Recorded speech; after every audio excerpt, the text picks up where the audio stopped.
Let's play the little game in Lowe's. Let's find the source of the noise harassment. It started just when I came here to get these two moldings you see in the video. Been going on for at least 5 minutes now. Normally someone would attend to that, I would think. Oh, it seems to be this direction.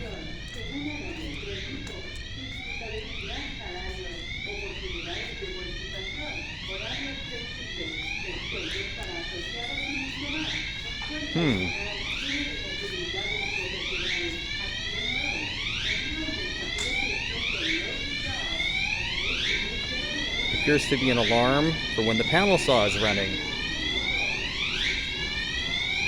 Maybe.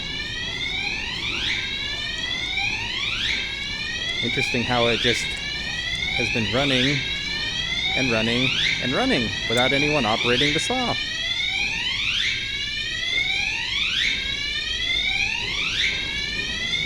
There's an employee right there, but nobody's doing anything about the noise. Just another coincidence in Stasi America.